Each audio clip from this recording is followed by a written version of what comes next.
Warm welcome to everybody to the Digital Sales and Marketing 2.0 webinar hosted by Columbia Road. My name is Mark. I'm going to be one of your hosts today.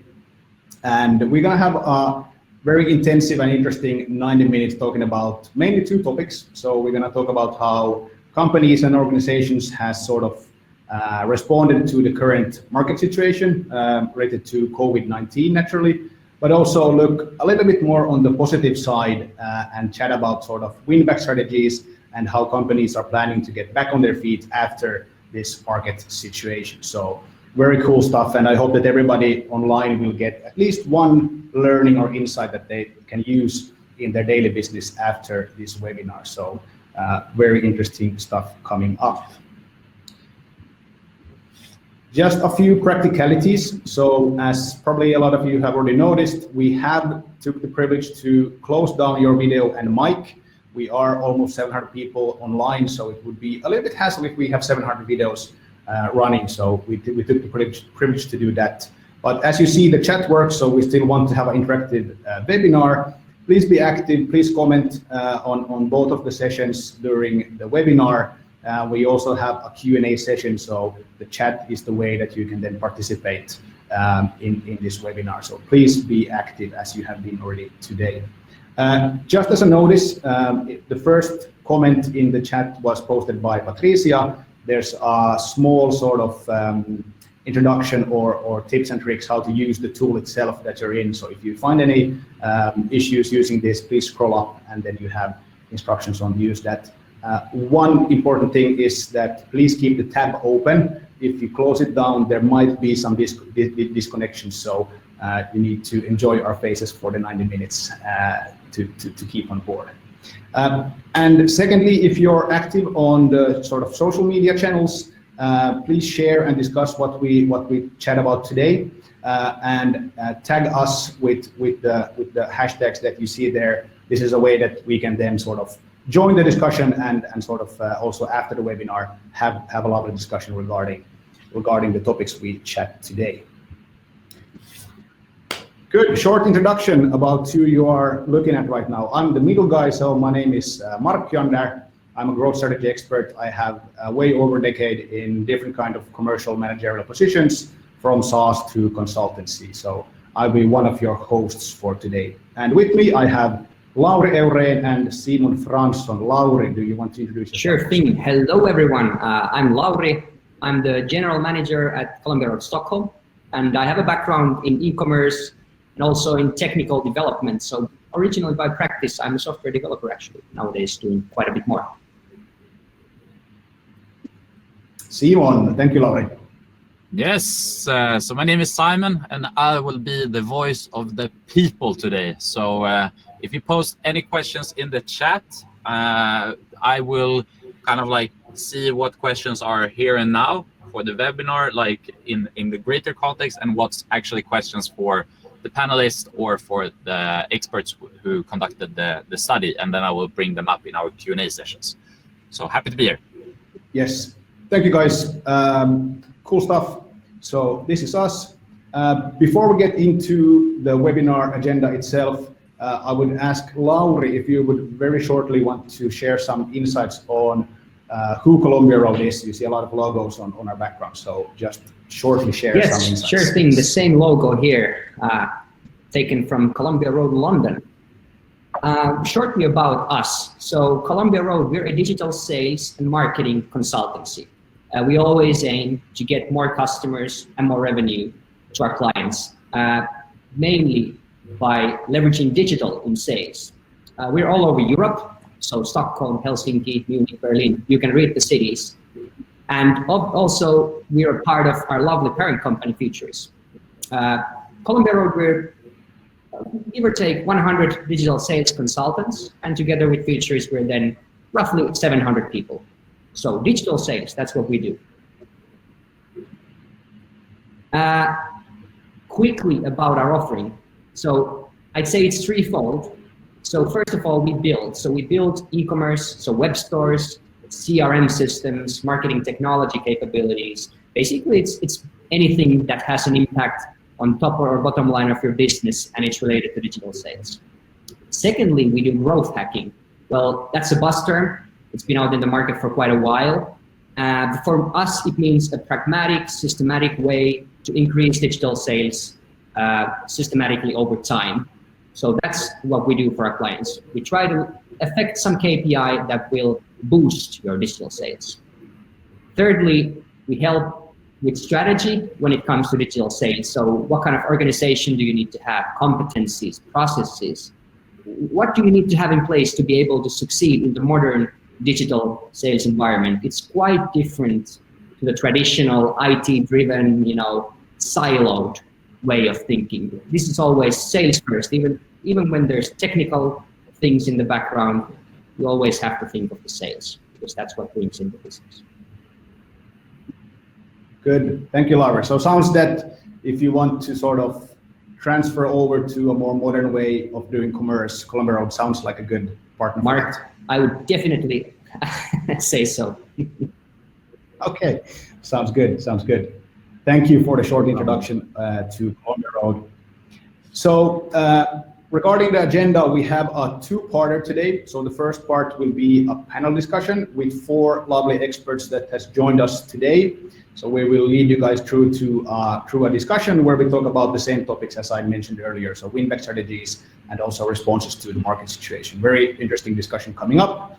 And for the second part, we will have a very interesting presentation of 2 surveys we have conducted. So one very large survey conducted with sort of companies. We have almost 100 participants answering different kind of questions regarding digital sales and marketing. And to supplement this, we have also done consumer research to sort of check that we have sort of both aspects taken into consideration in the survey. So very cool stuff coming up in part 2. All right, I think without further ado, we can move into part 1, so the panel discussion. Yes, for sure. If possible, I'd love to introduce our panelists for today. So we have a lovely setup here with four panelists from 3 companies, Nordea, L&T, and VR Group. First, I'd like Lotta from Nordea to quickly introduce yourself and tell me a bit what you do at Nordea.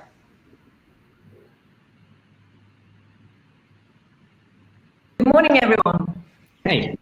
Hi, so my name is Lotta. I am, as you say, I'm from Nordea, and where I head our digital wealth unit. So what we do is that we are developing, but also distributing digital saving solutions to our 10 plus million customers across the Nordics.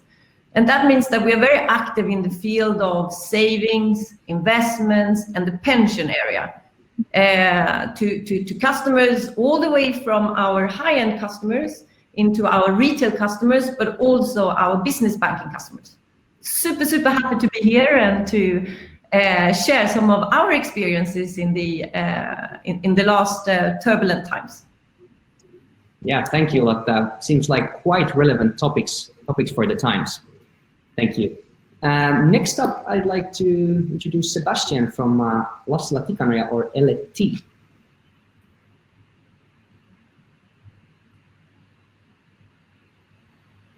Just a tiny moment while we get Sebastian's camera here. There you go. Here as well. Good morning, everybody. Nice to be here with you guys as well. Yeah, my name is Sebastian. I'm with Lassila & Tikanoja. As I saw, there was somebody even from Melbourne, so I guess I need to have a couple of words about Lassila & Tikanoja, what company that is. So we are a leading circular economy company here in Finland, and we offer a variety of services related to material flows and facilities management. And my role with the company relates to our innovation and new business unit, which I head, and together with that, I'm always looking opportunities to take the learnings from our new businesses to our traditional business. Cool, thank you. Thank you, Sebastian. Looking forward to hearing your answers too. Then, last but not least, we have Amanda and Sanna joining from the same room from VR Group. So let's have also there in the camera. Just a tiny second.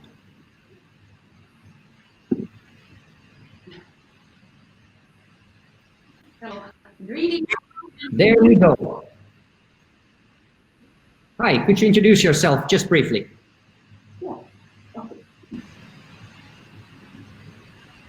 Good morning. Yes, my name is Sanna Aalto, and I'm head of customer service unit at PR.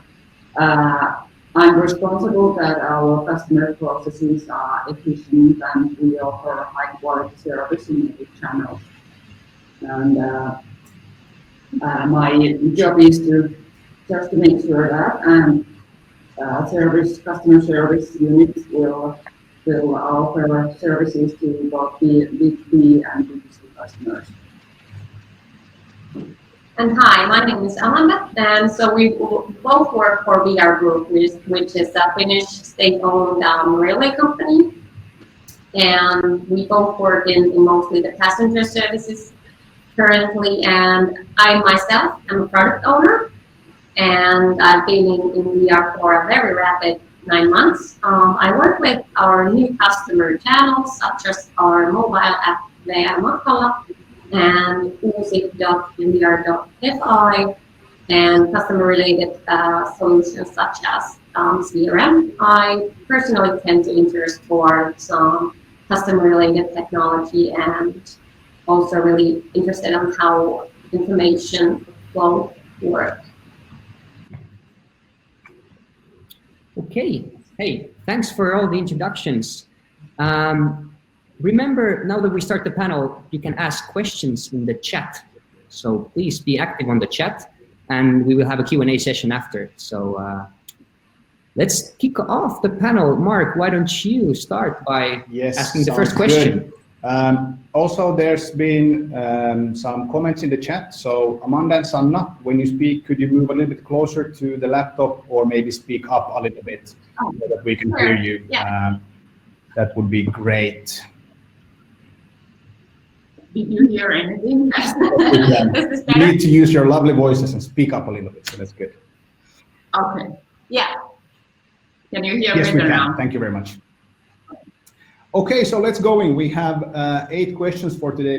Let's see if we can go through them all if we get excited and chat about the first one. So for a warm-up question, I would like to ask everybody to answer this question. So let's get going with chatting about how sort of the digital sales or your e-commerce being affected by the current market situation in your company. And I would like to maybe ask Lotta to answer first, then we will go to Sebastian, and then we are after that. Sure, just checking so everyone can hear me properly, because I heard some comments that it was difficult. Well, I have to say that obviously the crisis that we are going through has changed our digital engagement with our customers quite dramatically, I would say. We've seen an increased use of our channels across the board. And we also see that many of our non-digital customers have been forced to learn how to become digital. So we see at the moment we are running around 2 million logins a day on our digital channels. So now I refer to our banking apps and also our web portal. Interesting.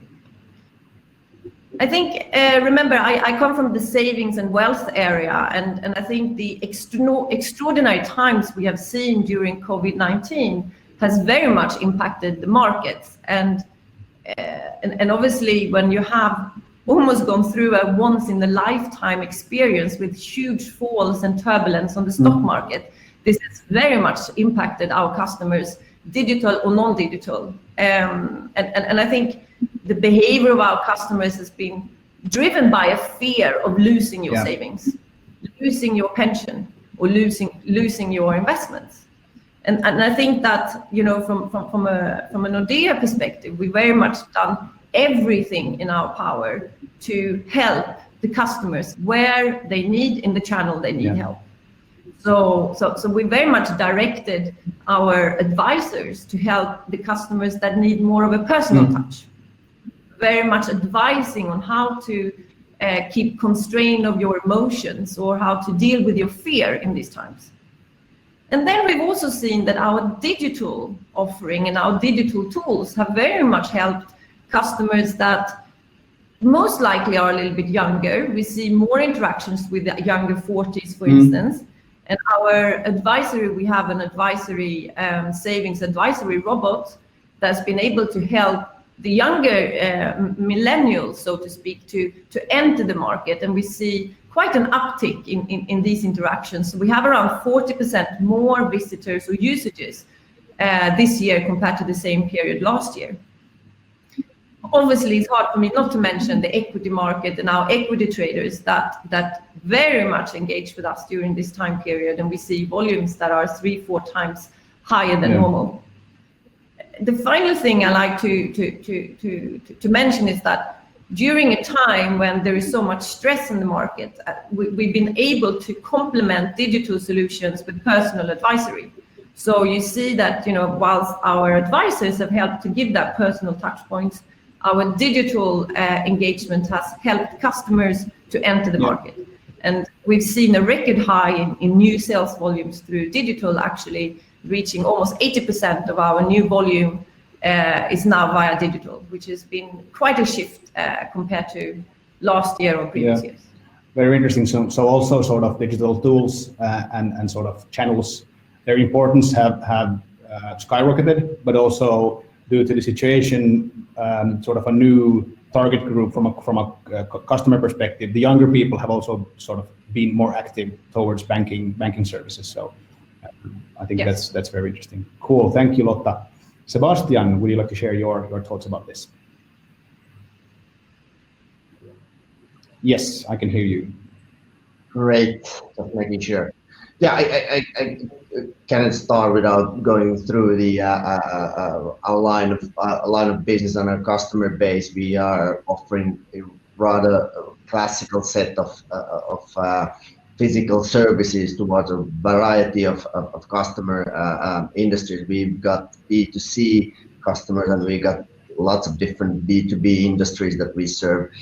So basically, our perspective starts with the kind of the effects of the current market on those businesses.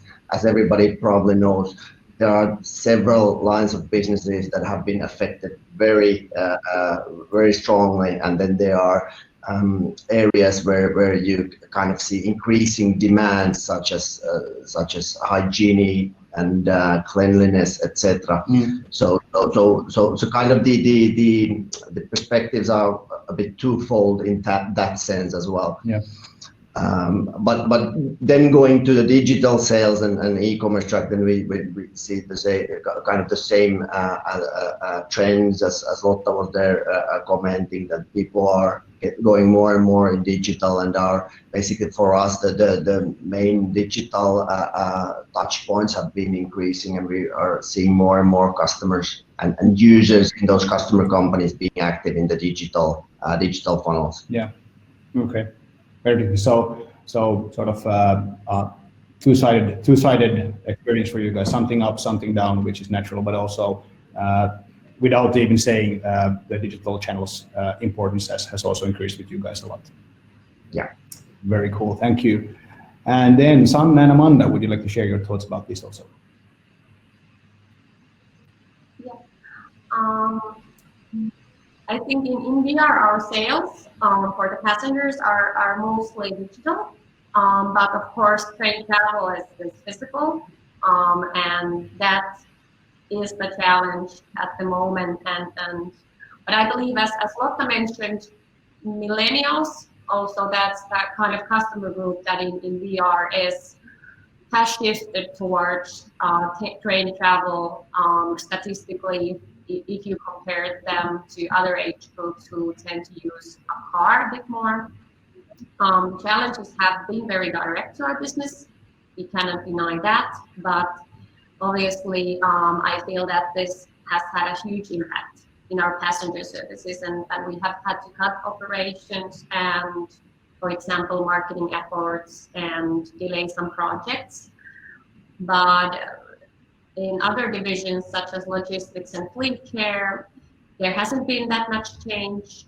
Of course, we now have to measure more daily and see where we are at. And fortunately, we have also been very brave and as a company during this time, I feel that we have continued the projects that are really important for us for the future.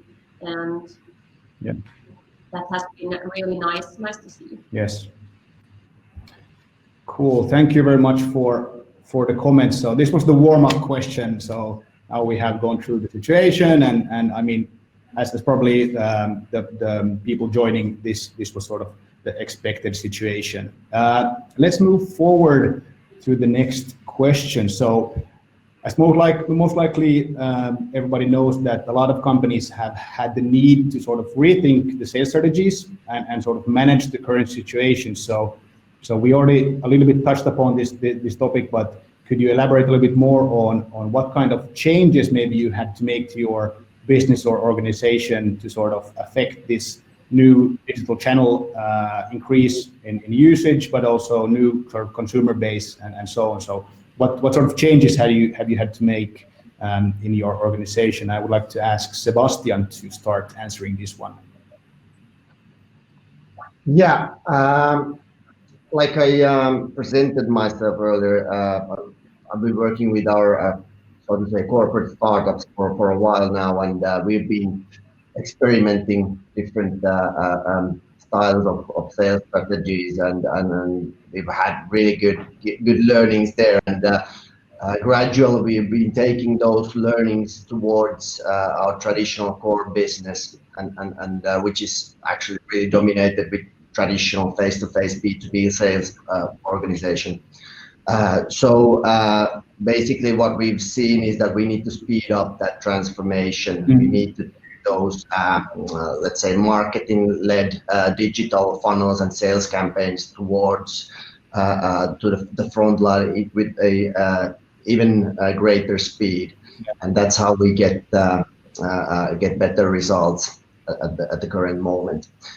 There are, of course, messages and that get through better than other messages right now, and that's a big topic for us as well. Yeah. Which messages to take forward, and which messages should we wait a bit and wait for more airspace. Yeah, I think that's interesting. So sort of experimenting that what resonates with the client base, and also you mentioned sort of speed is very important, or you have been forced to at least act faster than maybe in normal situations, which is most likely very important for everybody. Speed is always important when you look at sort of sales and switching strategies. Cool, thank you, Sebastian. How about Sanna and Amanda from VR? What changes have you been, not maybe forced, but willingly done in your organization? Yes, I think in my opinion, it's really important to keep public transportation going on. It's very important to the whole society, and we will continue to run the most important long distance and local trains, and we will add the capacity during summer, and also we will run some night trains too. Okay. And we wish that people would choose train instead of own cars, because it's environmental and ecological way to travel. And our business activities will focus on the safety on the trains, and that's the most important thing, that people are not afraid to come to the trains. Yeah. We will focus on that. We'll keep safe distance on the trains, and of course it depends on how people behave on the trains for themselves, and but we really all the business activities will ensure that it's safe to travel, and I think it's really good way to travel to the Finland instead of car. Yeah.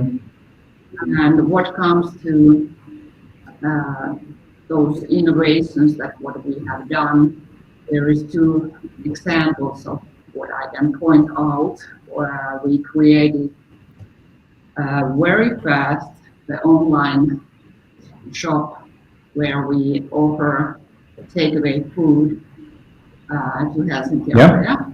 And that was feel less than a week.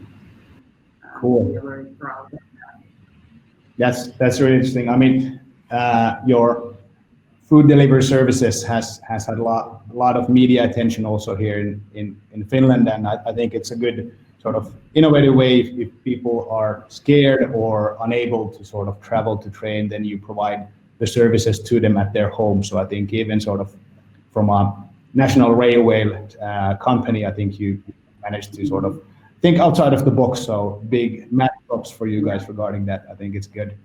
And also sort of when you spoke about traveling to Lapland and sort of the safety of travel, there's also a boom of having national holidays. So there will be a lot more traveling inside countries and sort of your infrastructure will be valuable to sort of help people get to the cottages or some other places that they have rented. So keep up the good work.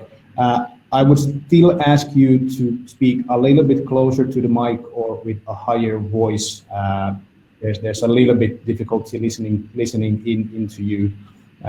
So I think that's good. Good. And Lotta, would you like to wrap up this question? Yeah, I think in Nordea, I think there are 3 changes that we have done to our sales strategy. So the first one is very much related to our communication to customers. Remember, I mentioned that we've had a very turbulent stock market in Q1 and also in April. And given that turbulence, we've had to change all communication from sales to care. Very much leaning on our agile ways of working, quickly changing all backlogs to focus on leveraging our expertise, our knowledge through webinars, through newsletters, through podcasts, through 24/7 homepages, what have you. All channels very much providing the same story to our customers to make them feel more confident with regards to their savings and investments. So that's the first thing we changed. The second thing is, as I mentioned, the increase of digitalization has been enormous, which also means that in an environment where we don't meet our customers physically, we meet our customers remote. So in the past, 40% of our meetings with customers have been remote, whereas now it's around 80%. So 80% of the customers we meet across the 4 countries in the Nordics have been done on Skype or Teams or what have you, in secure channels. Thirdly, the focus on omnichannel, I would say, has been one of the things that emerged quicker than ever. We always try to be available for our customers in all channels, but now there is a new definition of omni coming. And we are very much super happy to have just launched last week our savings advisory tool to our advisors and to the customers. So now we are using the same interface, which means that our customers can share screens with our advisors, or our customers can send saving sessions back and forth. And this for us is very much important, also looking into the future, to leverage the same channel service across all the different platforms. Very interesting. So sort of omnichannel sticking out its heads from its sofa, but also instead of just looking at sales as a sort of marketing and who to target, you also were innovative and produced sort of new services and new software and tools to interact with your clients and sort of manage to increase sales or uphold the level of sales that you did before COVID-19. So I think that's a very, very good learning. You also can look inside of the company and change that than just sort of sales itself. Very good. So we have around 10 to 15 minutes left of the sort of panel discussion. Lauri, could you sort of pick maybe 1 question or 2 questions that are directed to each panelists, and then we move over to the last 2 questions to sort of wrap it up. And as mentioned, more positive things and looking at learnings and future stuff. So. Yes, for sure. Thank you, Mark. I'd love to pick a couple of questions. I have handpicked 1 for each. This goes out to Sebastian and LT. So the question goes, what kind of efficiency measures have you implemented to manage the downturn? Maybe specifically when it comes to digital sales? Yeah, that's a good one actually. It makes me think about all the sort of opportunities related to the market right now. We've had several discussions from the first days of coronavirus pandemic on about is it an opportunity or a challenge for us? Do we need to go on cost cutting or are we aiming for growth? And for us, we see it as an opportunity to grow. And in that sense, we've just let's say refocused our targets and our main messages in a different way compared to what we were doing earlier. And we've taken resources from elsewhere in the company to develop new services that are currently really relevant to our customers, especially related to better hygiene and cleanliness. And in that sense, we've kind of just shifted our focus towards different things than earlier, and we're speeding up, like I said, we're speeding up with the transformation.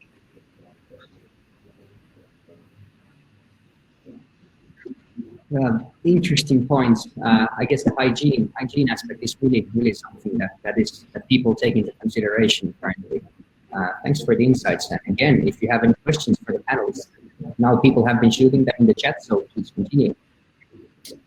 Going to the next question, which is for VR, and there were some problems with your mic still, unfortunately, so if you can speak up, please do so.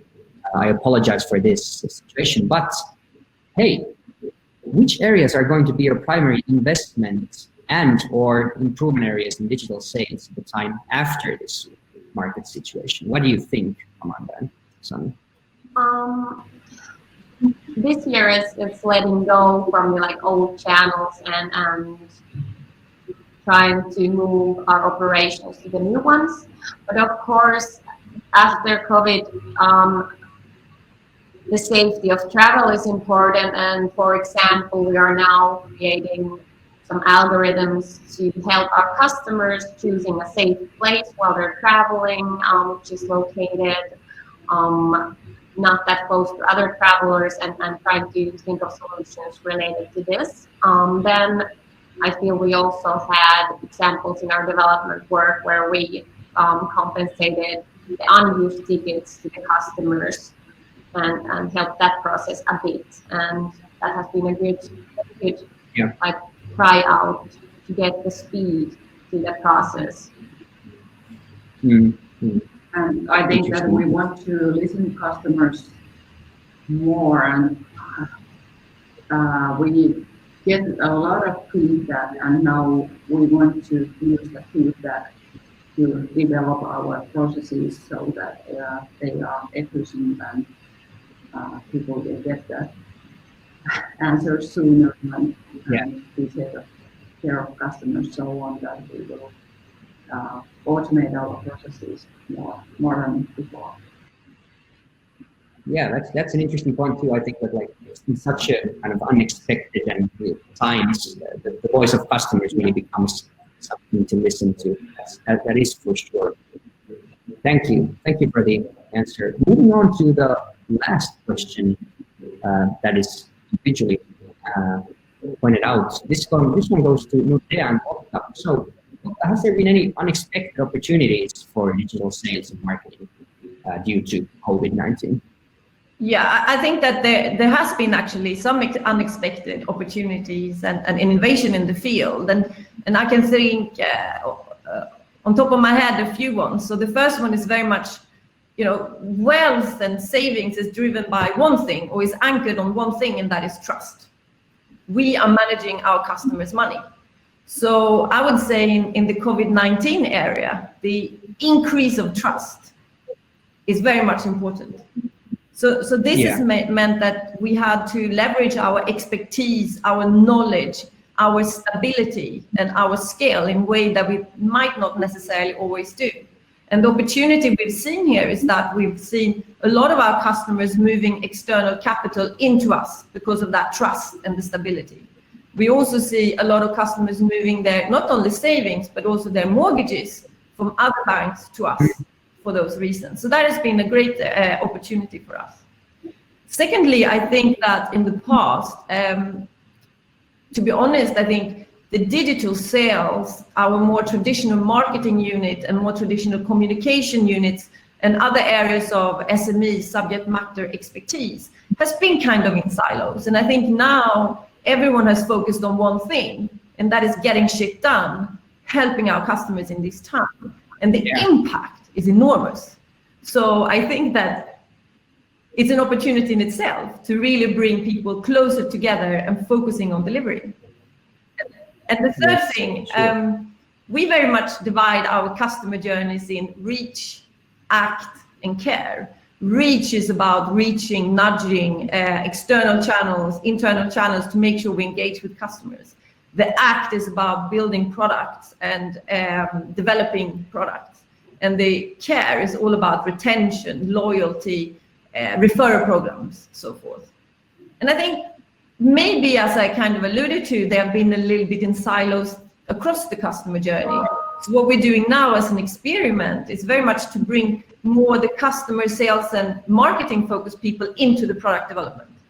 So we are really going all into, you know, the more cross-functional teams by adding, by putting together development capacity, data analysts, design people, and sales and marketing people, with also tech people, together building that sales and product, sales and marketing into the product. And I think here it's going to be super exciting to see that result, to bring the customer view into product development. Great insights. I think that was really like an uplifting answer. I think that even though the situation is hard, there are tons of opportunities to kind of reap the benefits out of this. Thank you for the individual questions. Mark, could you pitch in and ask maybe the final question? Thank you for our good discussion. So we need to skip the learnings question, but we will go over to, sorry, I'm pressing too much buttons here. So maybe from a more personal note, I mean, you guys are experts in this field. So what do you personally see will be the biggest effects on sort of businesses and the market on a long-term perspective? So looking a little bit further on, and please try to keep the answer to maybe 1 minute or so. And maybe Amanda and Sanna could start answering this question, please.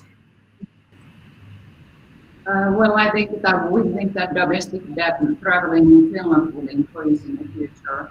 There's many ways why people choose train instead of cars. It's ecological, and of course there's many other reasons. And all the business activities will focus on that we will make sure that it's really safe to be traveling trains and how people behave there, and we keep social distance on our staff, we keep the social distance and things like that. Will make sure that train traveling is important and safe way to travel. And also, of course, there is a thing that when we take care of each other, that in that way we can reach the destination better. We'll focus on that we will have a trust and working together we will do this in a better way and people back to the train. We can't be locked down. Yeah. I think that's good. So sort of assuring people traveling with train that sort of it's safe and we got your back. So you have a lot of communications to do to get sort of the sales and business up and running again, which is most likely a big issue for a lot of people. So we gladly help you with that also. Good. So Lotta, what do you feel are the biggest effects long term? Well, I think that if you look at the last 5 years, I mean, there has been a super increase in our digital customer interactions. And I mean, our customers like our digital solutions and the self-service solutions. And I think the last couple of months, what we've seen is a huge acceleration in this trend. And we feel this trend is here to stay. So what do we need? What does this mean for us in the future? I mean, two quick things. I think we need to work much smarter. We need to leverage our data insights to very much offer the right customer need, the right solutions and the right products.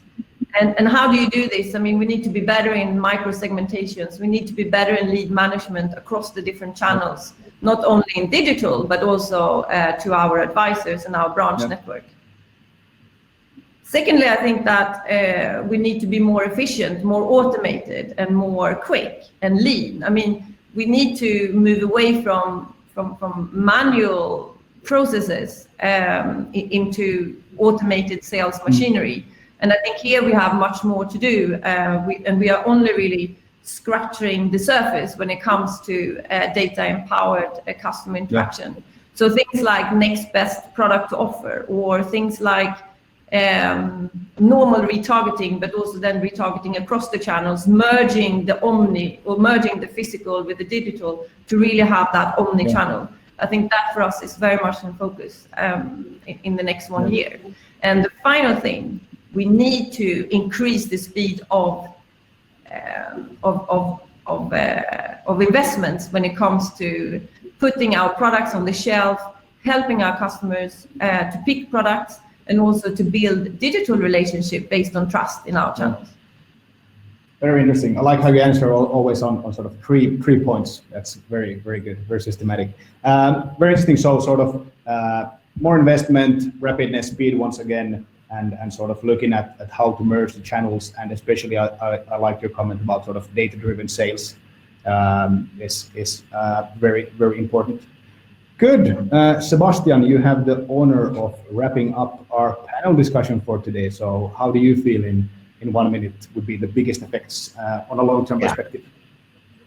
Thanks for Lotta's answer. I think that was a really good answer, and I could agree on that in our behalf as well. Those are the key elements that we are working as well on. But I just maybe would like to highlight one thing. We've been talking a lot about digital sales, and I would actually like to turn that around a bit. I would like to talk about digital purchasing and digital sourcing in the coming years. So we see a difference in terms of how consumers and B2B customers interact with us right now. And I believe that the B2B customers are now moving in a very quick and fast pace towards the acting like the consumer clients of ours. So we are going to see a huge shift in that the B2B clients they will want to purchase more in digital. So that means that I think every traditional sales organization needs to transform itself to a digital sales organization quite quickly. So if you haven't started, you should start now. That's a good note to wrap it up. So digital sales is also from a digital purchasing perspective from sort of the client. So how we can help them to get the right services at the right time is of course very important. Yeah, could I also add one thing? I believe that also like working with organizations and ecosystem is going to increase really much. So we work together inside our organizations, but we should also focus on creating together and innovating between businesses and different kind of organizations. Yeah, definitely. Collaboration will be key to success also in the future. I mean, there's a lot of startup ecosystems going on, and also large companies sort of buying startups to get the innovation. I think this will increase, but also change the way companies work internally to just be a startup maybe in itself, more from a sort of culture mindset perspective. So very, very interesting topic. Good. This is the last question we have. I think it's time for us to move over to the Q&A session. And as Simon stated, he's the voice of the people in this webinar. So Simon, do you want to take the show onwards? Yes, thank you very much. I mean, it's been a very active chat, so I really want to thank everyone for staying active. And we know that a few of you are just waiting for the survey as well, but we do also have like some really important questions that we want to ask the panelists here. So one question that got a lot of upvotes here was from Valeria, and it's this question. So how to manage / reach customers who are not tech savvy or digitally included? So on my screen, maybe we can go left to right, so we can start with Lotta's take on this from your perspective. I think from our point of view, we need to be in all channels. So our customers pick the channel of their preference, and we need to be available there. And I see, you know, digital as one channel, but then we also have our branch network and our 24/7. So 24/7 is our customer support units. And we have really much focused on displaying the same storyline across the channels, very much supporting our customers where they are, if they are digital or not digital. Yeah, and Sebastian, what's your take from your context? Yeah, I would maybe just add the focus on user insight and listening to and learning how the more traditional minded people use your services. So just being humble on that. Then we can maybe have I'm gonna press finish answer here so we can see the people from VR as well. Maybe what's your take on that? So how do we reach the customers who are not that tech savvy? Yeah, first of all, accessibility in our services is a very crucial point in development, and also as earlier mentioned, and user-centric design. So I feel those two are really important. Perfect. Could I add a final comment to this? I think we all need to take our responsibility as in society to help our customers, whichever industry they are, to become digital. So in Nordea, we spend a lot of time educating our customers how to use our services, how to implement bank ID or whatever the local solution is. So I think here we all have a societal responsibility. All great answers. Thank you very much. And we also have one which I think is more from a managerial perspective, I would say, and it comes from Olivia. So has there been resistance inside organizations to the change related to COVID-19? How are you handling leading people in this situation? So maybe we can go left to right here once again. So Lotta. Yeah, so I think that in our organization, there's been no resistance as such. I mean, we have all wanted to do the best for our customers, and we have done that with one focus, is to keep the bank open and to answer all potential questions. I think I'm super impressed as well by all our people that have shifted to work from the office to home offices. So it's fantastic to see that everyone has really been flexible and have a positive mindset of doing the best in the situation. In terms of leadership, I would say that communication is key. Being transparent and continuously update our people on what is going on, what is the situation looking like, listening to our people to see what is the feedback, how can we as leaders do better, and how can we as leaders support our people in this tricky situation. So communication for me and trustful communication is very much key here. It's your Sebastian. Yeah, I could maybe add on the leadership side that I think the situation has been so kind of so new that there has been a lot of also anxiety amongst the people towards not knowing what's going to happen, how things are going to turn out. So the resistance part, I'd say, has been very kind of weak in that sense. But in terms of leadership, I believe that means that these times require for even better, even stronger leadership in terms of listening to your people, explaining transparently that there's lots of things that we don't know yet, and we just need to focus on our everyday job, and things will turn out great. Yeah. And what's the take from the VR booth? Yes, in our organization, I see that we have learned to work together better. I have one example how IT and customer care unit made really fast the process development when it comes to cancellation. We had a heavy load of ticket cancellation before Corona started, and this process was quite manual. And during like 1 week or 2 weeks, we automated the whole process, and that was made together with IT and customer care unit. And that's one example how cooperation is really important and how we understand each other better. And hopefully this will continue in the future.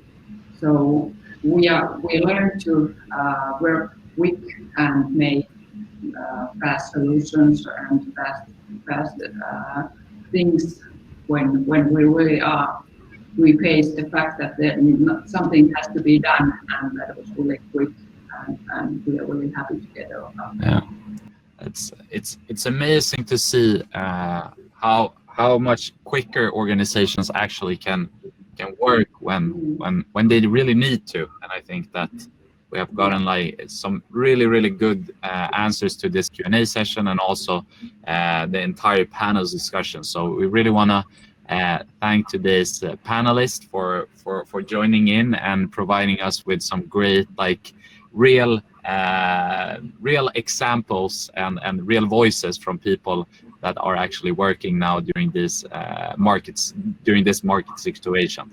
So we were not able to answer all of the questions, but we do have a book that is basically addressing a lot of the team-related questions that we have here. How do you organize? How do you do with your teams when these things are changing? So if you are interested in how do you adapt during these market changes, I would really recommend you to download this book. It's about digital sales transformation. For some companies, it's been needing to go a lot faster now when the market has changed, but nevertheless, turning yourself towards the digital sales framework is going to be key. Here I am on video as well. So again, thanks for all of our panelists for a great discussion. You will find the Digital Sales Transformation Handbook now for a while longer on top of the presentation. So we are now coming to the part of this presentation which I know a few of you have been waiting for. So we have conducted a study on the topic of how do we do digital sales and marketing 2.0, and what are the win-back strategies. So I would like to present or welcome to the stage Eero and Ellen. Yes, thank you, Simon. Next, Eero and I would like to present you some of the findings of our digital sales efficiency and win-back strategies survey. For the survey, we interviewed decision makers in digital sales and marketing in order to identify the key drivers of digital sales and marketing and how they're going to change. And on top of the findings, we believe this survey will give you a bit of insight into what all can relate to digital sales and how can we operate it the most efficiently. But before diving into the results, let us shortly introduce ourselves.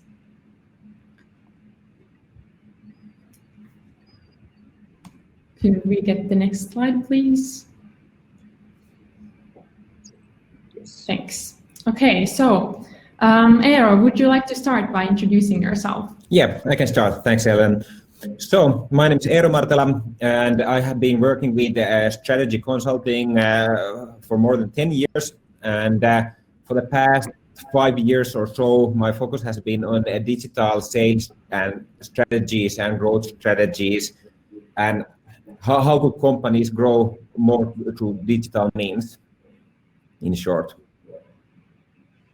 and have been working now at Columbia Road almost from the start. Okay, thank you, Eero. Like I said, my name is Ellen Arnen, and I've been working as a digital sales consultant at Columbia Road a bit over a year now. I've been more specifically focusing on B2B sales development and growth hacking digital sales. But enough about us, let's move on to the survey. Okay, so the findings are based on 12 deep dive interviews and 88 survey responses of digital sales and marketing decision makers from different companies and industries in Finland and Sweden. In addition to that, we will present results of consumer survey from a sample of 1,051 adults in Finland. The survey was conducted together with Kantar International. Okay, let's see what we found out about these interviews and survey. We started off by asking consumers, have they bought any new products or services online due to COVID-19, and will they continue to buy them after the crisis? Approximately 56% of consumers state that they are buying specifically new products and services online due to COVID-19. And as suspected, we found out that first-time buyers were mostly exploring online shopping in the daily essentials categories, meaning clothes, groceries, meals, hygiene, beauty, and wellness products, due to many physical stores being closed. Secondly, as people have more free time, they seem to be looking for ways to spend it. This would explain the interest towards electronics, games and entertainment, recreational goods, interior design, and household goods, perhaps even. The product categories that are usually popular in e-commerce, such as clothes and electronics, and services like banking services, have definitely increased their customer base online thanks to the crisis. On the other hand, newer services online like grocery shopping or ordering meals from restaurants will have harder time keeping the new customers and keeping the momentum alive after the crisis. Next, we'll move on to discussing the change in companies' sales. Okay, so the difference between digital and traditional sales are quite obvious. Despite the B2B and B2C focus, over 60% of respondents report a decrease in their traditional sales. Although 50% of B2B companies have seen a decrease also in their digital sales, the amount is lower than in traditional sales. And like Sebastian mentioned earlier, digital sales in B2B and B2C is very different, and most B2B companies still have quite a bit of developing of digital purchasing ahead of them. Since the current market situation has decreased the sales of B2B companies the most, it seems as B2B businesses are more volatile to changes in their operating environment.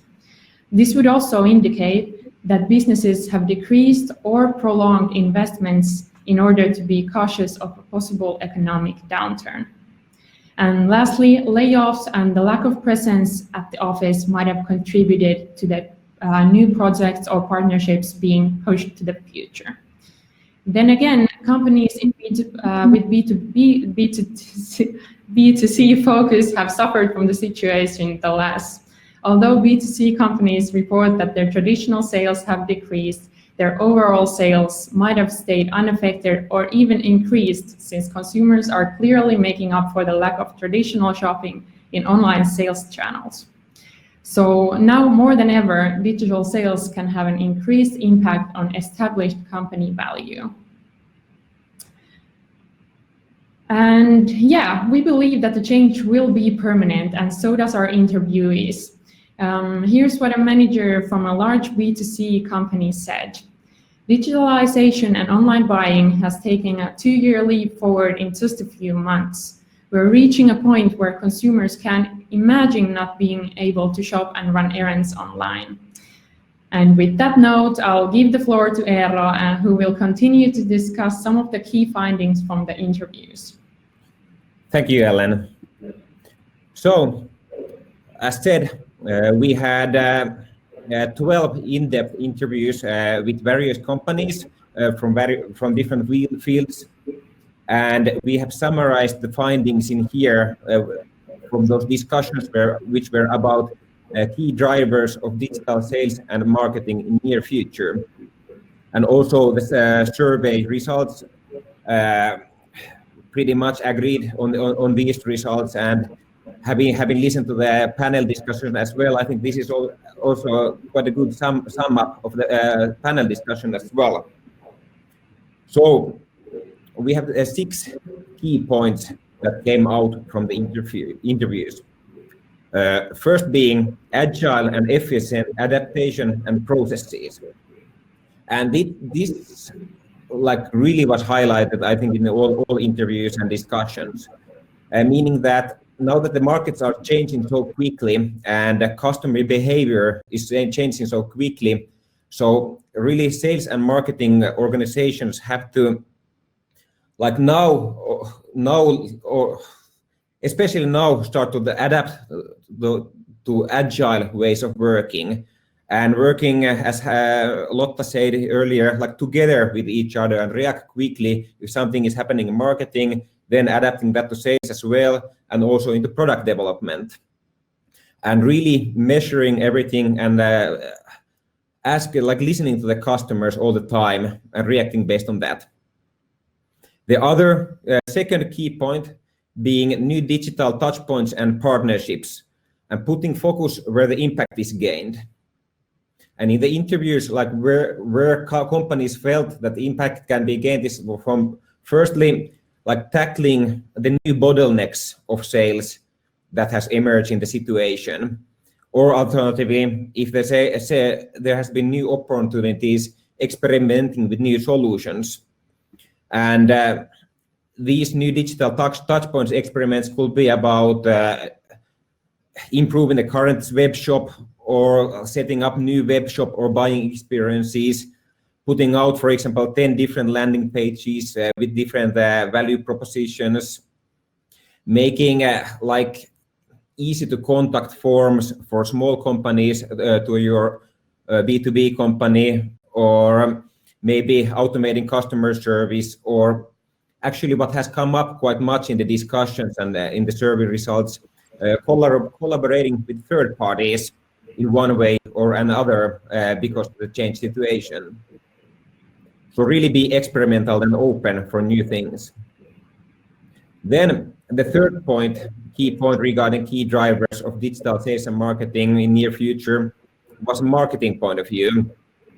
And that has quite much discussed in the panel as well, how to really quickly adapt your marketing messages to the new situations, and all the time experiment what works and measure and optimize based on that feedback. And as for example, one marketing organization stated that they have really now changed the whole operation model into a growth hacking mode of operation.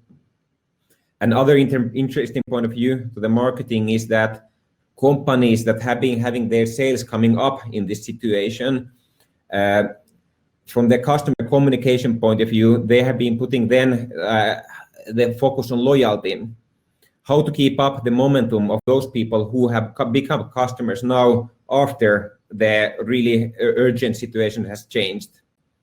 And then other way around, if the sales is down, how with communicative actions keep the existing customers loyal to you in future when they start again buying.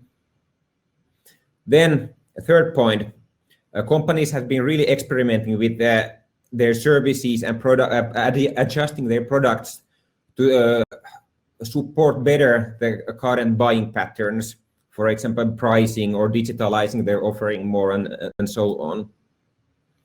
Fifth point, this is a B2B point of view. I think the challenge with B2B companies is now how to replace the face-to-face sales meetings, and replacing them, how to build up your digital sales process, like from end to end.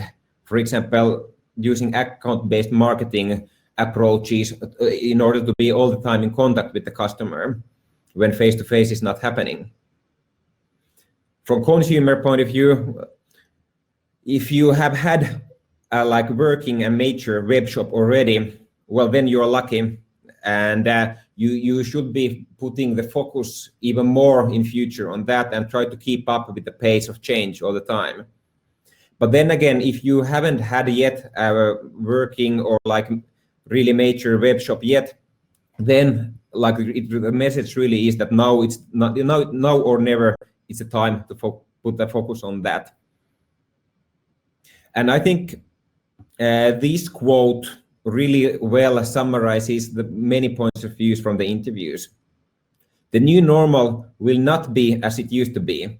There is no way back to the old ways of working. And I was actually a bit surprised even about this. I think in every interview and many survey answers, the message was really strong that there's no going back to the old ways of working. Rather, digital ways of doing sales and working in an agile, reactive way. That's the new standard. So those advices in the previous slides like apply based on the interviews in the long term as well. So then to the survey findings. So we had this question: how is the significance of different areas of digital sales and marketing going to change? And we have these, is it 8 different options there to answer in a multiple choice question. And clearly, the 2 topmost answers were about new customer acquisition. For B2B companies, lead management was the number 1 area of significance. And for B2C companies, digital customer acquisition marketing or performance marketing or search engine marketing, all those aspects and social media was considered number 1 on that side. Then, interestingly, sales and marketing process automation really came up in the answers as well.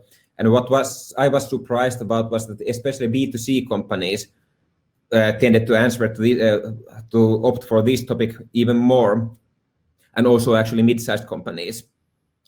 And so the question is, how could B2C companies then even more automate their processes in the future? Maybe their reasoning is that now that there's possibly more volumes there, then there's more business case for automation as well. The 4th answer was in popularity was marketing automation and omni-channel, almost in even for that. And a surprise for me was also that for big companies, omni-channel was number 1 answer. I assume it's because there's so many different touch points with big companies, and now that the behavior is moving more to digital channels, the whole experience between digital and the physical touch points has to be solid and holistic throughout the whole journey. And then digital buying in your customer base is seen to be increasing, especially in the B2C side and somewhat in the B2B. Inbound content got quite stable there, and quite clearly less focus yet on AI and machine learning what comes to digital sales and marketing. In large companies, that was a bit higher. Then one quote describing those answers and the way to adapt the situation quite well was from this mid-sized B2B and B2C company. Since the way we are conducting sales is changing, we have to rethink the roles for our sales representatives. Our new customer success managers will ensure customer satisfaction while also being trained to support digital sales. So from a role point of view, a lot of adaptation required as well in these situations.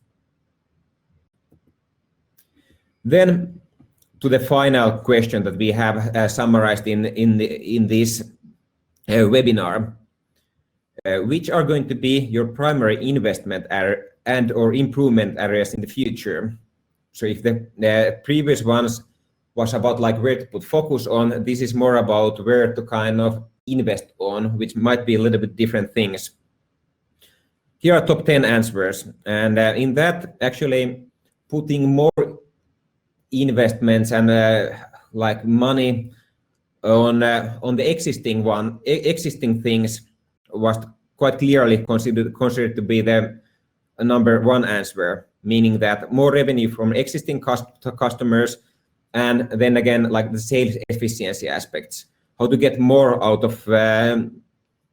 of your sales efforts through digital means, and there could be quite many different options for that companies could consider.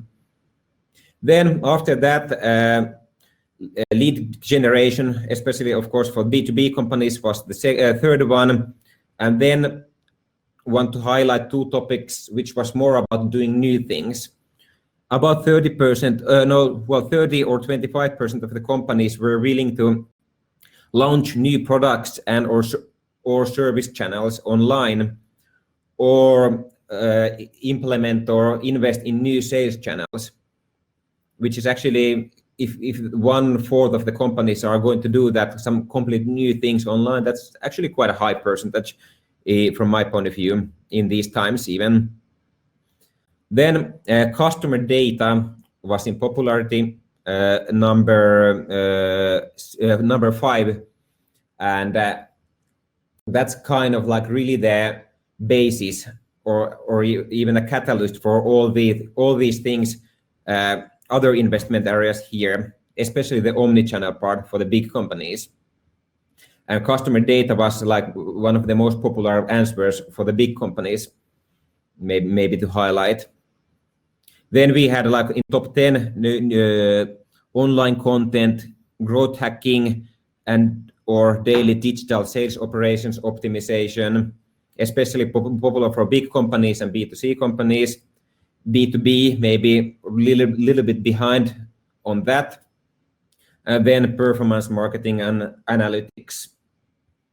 And maybe some highlights, especially B2B companies were like looking forward to invest in new products and services. Almost 30% of the B2B companies was planning to invest on that. And then from B2C point of view, performance marketing was something to invest on in the future. Clearly, if like the traditional marketing channels and touch points and maybe customer acquisition means you don't have any more like or you have brick and mortar store, but it's not that efficient anymore. How to direct traffic to web stores is kind of really the focus on B2C side. And there were really many variations in these investment area answers based on like type of company.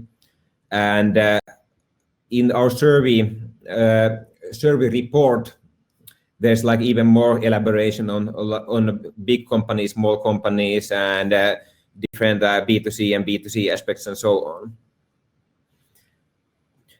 And finally, this survey report part summary, I want to finalize with this one quote, which really well describes the situation that companies are going through now in what comes to digital sales and marketing.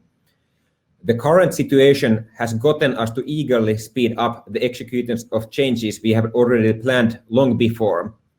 We were just lacking the driver. So this new change situation is really a driver for change in many companies. So this was a scratch on the surface on the survey and interview findings. In the final report that will be sent to you by email soon, you will get quite much more elaboration on those topics as well. So want to close from my and Ellen's behalf the survey part now and move on to questions and answers, which will be hosted by Simon. Yes, thank you so much for the teaser for the survey and the study. So we've been looking at the chat. Please post if you have any more questions now. We will soon be going into the Q&A. And now we have been addressing quite a lot of both concerns and kind of like what you need to be doing, or like, you know, there are a ton of different aspects in how you can address the market changes that are currently happening. And to be honest, some companies or some people in some companies don't have an idea of how do I start, where do I start. We are a huge organization, we don't know how to get going. So in order to at least provide a little bit of help from our side, we are currently giving out a 2-hour free consultation. So, and this campaign will be running until the end of May. So on your screen right now, you have a pop-up which is gonna lead you to a page where you can sign up for this free digital sales consultation. So basically getting a head start of where and how you can start addressing the current market changes. And once you click that up and you have that in your secondary tab, you can also close it so that you can still see my face. That would be nice. And then with that, we are gonna jump into the Q&A session. So I think that we have gotten quite a few questions here. I think that, let's see, so we address them according to the topic. Let's see here. I think we started actually with a quite basic question, but maybe we can look back to that one. So it was, how did you gather the data for this survey? Might be some people that want a quick reminder. Okay. So we had one consumer survey which was done through a partner where we got like 1,000 answers through different online means. I don't know if you, Ellen, has more insight like exactly like what those means were.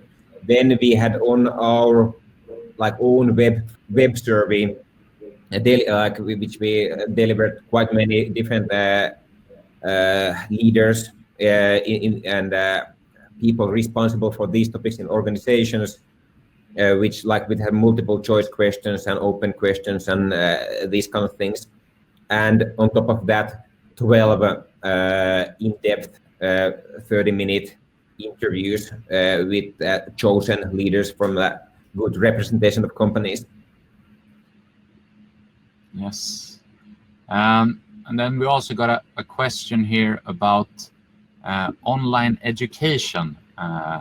Will it still be hot in the near future? What is our understanding there? That's a good question. I actually, when we were interviewing companies and surveying them, a few universities stated that it will, the significance will grow and it will become a more hot topic now that students can go to the premises. Good stuff. And maybe and some companies who have been like working on webinars answered that like, or like company trainings answered that like the focus that like the webinars that they have been arranging have been a success, and they will continue that even in the future because people are getting used to these kind of events that we are even hosting here now.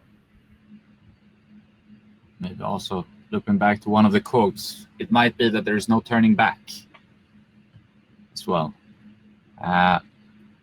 We also have like a question here that what's the difference between sales and marketing process automation and marketing automation? Oh, that's actually a good question. Well, if marketing automation is mostly at the moment, or like the term what marketing automation refers to is automated emails to like a customer bases in a CRM. And then if we think about like sales and marketing automation, was process automation or sales and marketing automation, but anyway, automating like the processes there could be, for example, in B2B context, automating like the generation of contracts to small companies. That a small company, instead of like calling by phone, they fill in a form online, and then an algorithm or whatever like provides a draft contract for the customer. Or it could be, for example, automating the buying of online ads on B2C and like performance marketing part. That's maybe kind of like more generic term, like automating different aspects within digital sales and marketing, where marketing automation might be one point of view. Yeah. And then I think we got a question here that is on many people's minds. it's that many companies are telling that they are cutting their marketing budgets in 2020 because of COVID-19. Do you think this is wise, or is it short-sighted to cut marketing and sales budgets during these extraordinary times? That's an interesting question. I don't know if Ellen, we had in the survey or interview some viewpoints to this, but anyway, I could answer that like based on the insight that I have gathered from the survey and interviews and discussions with various companies. I think what we see happening with many companies is that the marketing budgets are being cut because companies have to kind of optimize their cash flows and cash balance at this point. But then again, the budget that they have left are being kind of directed into those channels and into those messages that are providing the impact at this point of time. So maybe small, like for example, some traditional budget are probably cut quite a lot at the same time when digital budget are like improved. But then, of course, depending on the company's situation, if you have a lot of cash in your bank accounts, then it would make sense to kind of ensure, for example, like the demand is high in the autumn or something like that. But I'm not speculating on that too much. Yeah. So, and I think just to kind of like summarize now the Q&A, we need to be wary about everyone's time here. But then we have one here from Olivia. It's, do you have any ideas of what kinds of B2B sales activity should B2B companies be doing now or in the future that maybe they were not doing before, if we want to spice it up? Mm-hmm. Yeah, that's actually one of my favorite topics. I think if you think about like B2B digital sales in the future, it has been quite functional earlier days, but now when there's less face-to-face contact, the collaboration between marketing and sales needs to be like even tighter. What we have been experimenting with our clients is this sales development activities. You can Google that if that's not familiar to you, where the marketing / like digital salespeople are really responsible for driving more leads to the company through digital means, or on the other hand, trying to like go through the CRM and find like new ways of activating those customers in the CRM to buy more or move into new product areas. That's kind of like lead management or lead acquisition is one point of view, and how to do that digitally. There's quite many different means for that. Then the other point of view is kind of the continuous sales, how to make your kind of these continuous small purchases feel for your customers base similar like B2C buying is. And that's kind of about e-commerce and web stores.